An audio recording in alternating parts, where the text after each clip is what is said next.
Hello, and welcome to your first analytics video. Once you have set up your classroom and coded your observations, you can start analyzing your EQUIP data. Today, we will focus on the Interactive View tool. This can be accessed by clicking on Analysis, and then Interactive View. The Interactive View tool is designed to help you compare participation across groups for different aspects of participation. In particular, it allows you to look at the distribution of specific discourse dimensions across a selected social marker. To begin, you must select the classroom you would like to analyze. I will choose the example classroom. Now, you must select the graph type. The choices are contributions and equity ratio. By selecting contributions, the graph will show a distribution based on how often each student contributed to the discussion. I will select contributions for now. I will later repeat this demonstration with equity ratios. The next step is to choose the observation that you would like analytics about. You can choose one or more observations. Depending on the dates of the observations, you may need to drag the timeline graph to view earlier or later observations than the ones already displayed. Notice that only the whole class observations are highlighted. If you want to specifically look at the analytics for the small group observations, then you should go back to the analytics page and select the group work option. More information on that will be given in the group work analytics video. I will select all three observations.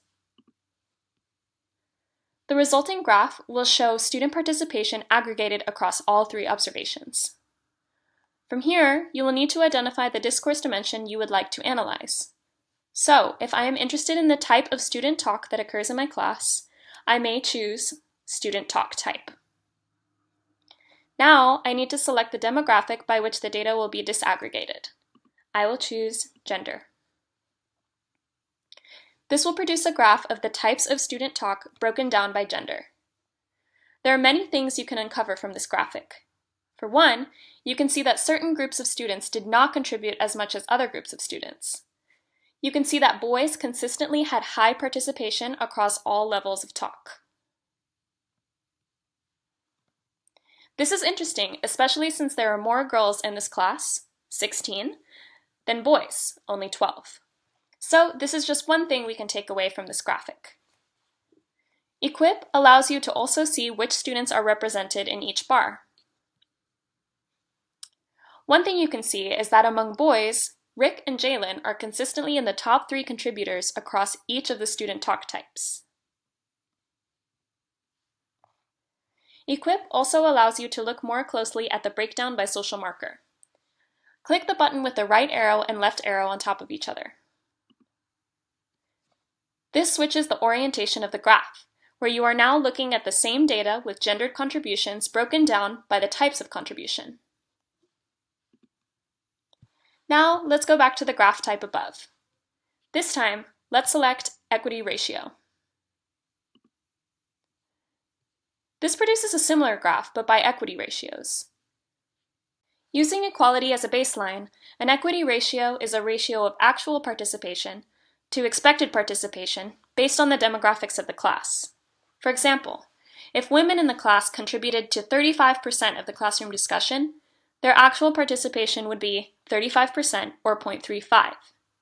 If 70% of the classroom identified as women, then it would be expected that they would contribute to 70% of the classroom discussion to ensure equal representation. Thus, the expected participation would be 70% or 0.70. The computed equity ratio would be 0.35 divided by 0.70, equaling 1/2. This indicates that women participated less than expected. While EQUIP can't specify the perfect distribution for an equitable classroom, a general guideline is that we want the equity ratio to be above 1 for groups of students who are minoritized in a discipline. So, for women in mathematics, an equity ratio of 1/2 would indicate a possible inequity, and we would suggest the instructor adopt strategies to create an environment to better support women. Once again, you can focus your analysis across gender identifications by clicking the right arrow, left arrow button, and studying the graphic with the same data grouped by gender identification. An equity ratio of 1 signifies equal representation. So an equity ratio greater than 1 implies overrepresentation, and less than 1 implies underrepresentation. The resulting graph shows several locations where boys were overrepresented. For example, in explanation and in factual/recall. Non-binary students were underrepresented. These data would suggest that the instructor may want to change something in their practice in order to engage students in a more equitable way. In a subsequent observation, we may want to see more contributions from students that identify as non-binary and equity ratios closer to 1. This would represent, at the very minimum, equal representation in the classroom discourse. You can repeat these steps by selecting any discourse dimension and demographic variable that you would like to learn about.